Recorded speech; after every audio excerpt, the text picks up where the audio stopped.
విజయవాడలో దివంగత మహానేత వైఎస్ రాజశేఖర రెడ్డి జయంతి కార్యక్రమం వైభవంగా జరిగింది. వైఎస్ఆర్ విగ్రహానికి పూలమాలలు వేసి నివాళులు అర్పించారు మాజీ మంత్రులు జోగి రమేష్, వెల్లంపల్లి శ్రీనివాస్, మాజీ ఎమ్మెల్యే మల్లాది విష్ణు. 2004లో వైఎస్ఆర్ ముఖ్యమంత్రి కాకపోయి ఉంటే ఫీజు రీయింబర్స్మెంట్, ఆరోగ్యశ్రీ, రైతులకు ఉచిత కరెంట్ వచ్చేది కాదన్నారు మాజీ మంత్రి వెల్లంపల్లి. కేవలం 5 ఏళ్ల పాలనలోనే కోట్లాది మంది గుండెల్లో చిరస్థాయిగా నిలిచిపోయేలా సంక్షేమ పథకాలను ప్రవేశపెట్టారని గుర్తు చేశారు. రాజశేఖర రెడ్డి గారు గనక ఈ రాష్ట్రానికి 2004లో ముఖ్యమంత్రి కాకపోతే గనక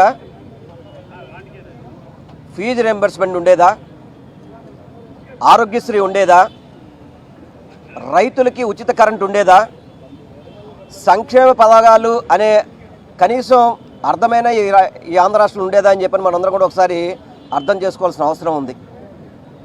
ఆయన ముఖ్యమంత్రి అయిన వెంటనే పాదయాత్ర చేసిన తర్వాత ప్రజల యొక్క కష్టాలు తెలుసుకొని ప్రజలకి ఏది మేలు చేస్తే మంచిది అని చెప్పని ఆ రోజు పేదవారి కోసం ఆరోగ్యశ్రీ కానివ్వండి, పిల్లల చదువుకి ఫీజు రీయింబర్స్మెంట్ కానివ్వండి, రైతులకి ఉచిత కరెంటు కానివ్వండి, ఉచిత గృహాలు కానివ్వండి, ప్రతి ఒక్క పథకానికి కూడా 5 సంవత్సరాలు ముఖ్యమంత్రి చేసినప్పటికీ ఓన్లీ 5 సంవత్సరాలు ముఖ్యమంత్రిగా చేశాడు.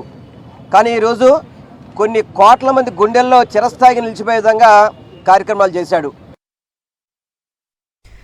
చారిత్రాత్మక పాదయాత్రతో ప్రజల కష్టాలు తెలుసుకున్న మహానేత వైఎస్ఆర్ ముఖ్యమంత్రిగా బాధ్యతలు స్వీకరించిన వెంటనే ఉచిత విద్యుత్ ఫైల్పై తొలి సంతకం చేశారని మాజీ ఎమ్మెల్యే మల్లాది విష్ణు గుర్తు చేశారు.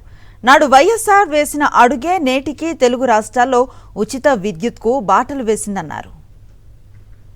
రాజశేఖర రెడ్డి గారి పాదయాత్రలో ఆయన పాదయాత్ర ప్రారంభమైన నాటి నుంచి చివరి వరకు కూడా ప్రజల దగ్గర నుంచి వచ్చినటువంటి సమస్యల్ని క్రోడీకరించుకుని మొట్టమొదటిగా ఈ రాష్ట్రంలో రైతులకి మేలు చేయాలి అని చెప్పండి, ఈ రాష్ట్రంలో రైతులకి ఇబ్బంది పడకుండా ఉండాలి అని చెప్పండి, ఈ రాష్ట్రంలో రైతులకి చేయూత అందించాలి అనే ఉద్దేశంతో మొట్టమొదటిసారిగా తొలి సంతకం ఉచిత విద్యుత్ మీద పెట్టినటువంటి పరిస్థితి. ఆయన బాటలో వైఎస్ఆర్ కాంగ్రెస్ పార్టీ ఈ రాష్ట్రంలో చంద్రబాబు నాయుడు గారి యొక్క రాజ్యాంగ వ్యతిరేక పరిపాలనకి, చట్ట వ్యతిరేక పరిపాలనకి ఖచ్చితంగా ఎదురు తిరిగి యువతంతా కూడా పోరాటం చేయాల్సినటువంటి ఆవశ్యకత ఉన్నది అని చెప్పని రాజశేఖర రెడ్డి గారికి మరొకసారి ఘనమైనటువంటి నివాళులు అర్పిస్తూ సెలవు.